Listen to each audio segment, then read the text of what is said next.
My name is Alan Moore. I am a writer and magician, and all of my life thus far I have lived in Northampton.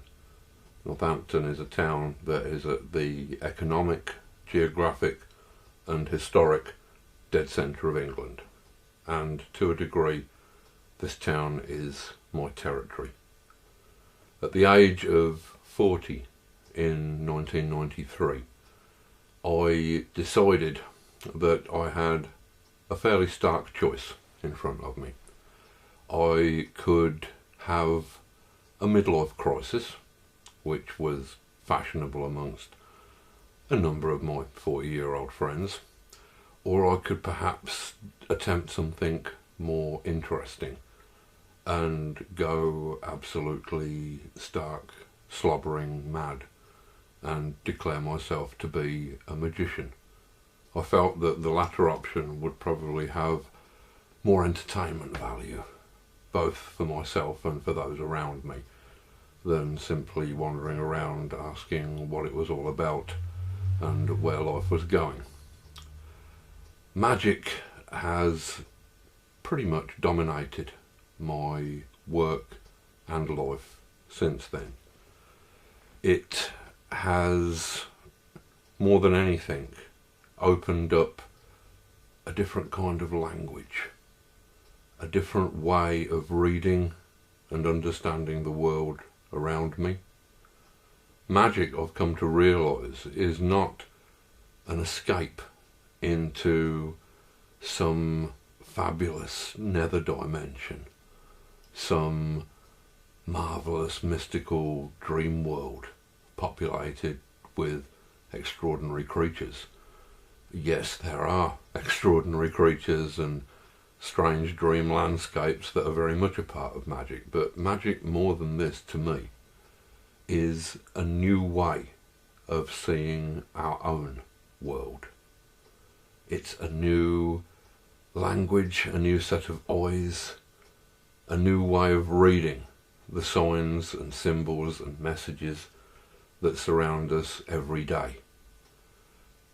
Part of that, for me, has been the task of, as a shaman, as a magician, of mapping my territory, trying to understand the streets that I walk down every day, trying to understand the mundane and perfectly ordinary town in which I live from a new perspective, on a new level. For the magician, the act of walking down the street to the shops to buy 20 silk cut is a profound magical act. Part of this is understanding that every moment of our lives we are already living in a magical territory. To some degree, we live within our consciousness. We do not actually see the world. What we see is our perception of the world. That is all we can ever see. Thus, our perceptions, our consciousness, is in some senses a truer reality than the hardcore reality of bricks and mortar that surrounds us.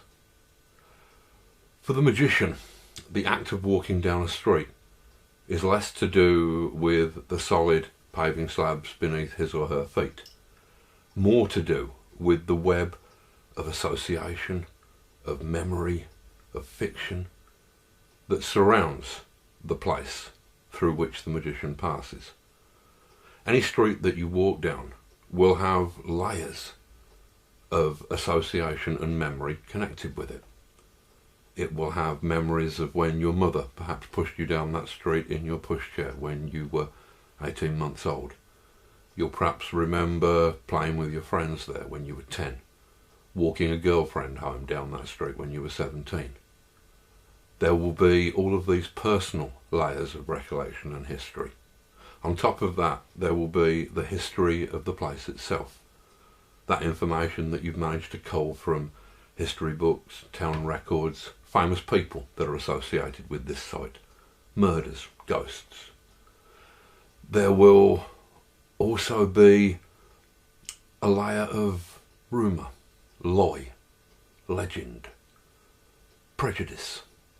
A certain neighbourhood is associated with a certain class of people, usually the wrong class of people.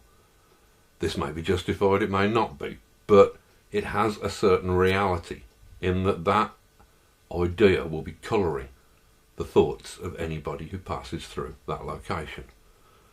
So to some degree, as the self-proclaimed, self-styled shaman of Northampton, I've felt that it was my duty to try to understand the landscape around me in a new way, to map it, to impose my own map of what were important concepts, important places, important to me, to impose that map upon the landscape rather than simply follow the maps that have already been given us, civic maps, political maps. To some degree, in this cusp of the century, we are at a unique standpoint in our history. Something is happening to our maps and to our sense of geography, partly through increases in our skills and abilities with communication, partly through the sudden dominating presence of the internet.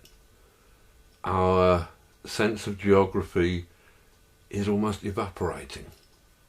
Geographical distances which a couple of centuries ago would have ruled our lives and the possibilities of our lives with an iron hand now seem to mean far less. We can talk to somebody in Japan in a couple of moments. We could be in Japan probably within 12 hours. This is quite staggering when you consider it in the light of, say, our grandparents, who, in the case of my grandparents, probably never went beyond 5 miles of the place of their birth throughout their entire lives. Consequently, our maps are evaporating, if you like. They no longer mean the same thing that they did. Distances these days are electronic distances rather than distances measured in how fast a horse can travel or how fast a man can walk. Consequently, with the maps tending to boil away, become less meaningful, it seems that we have an opportunity. We can, to some degree, reclaim our circumstances, the landscapes around us, impose our own maps, impose a network of sites and locations that have meaning to us in terms of our own private mythologies.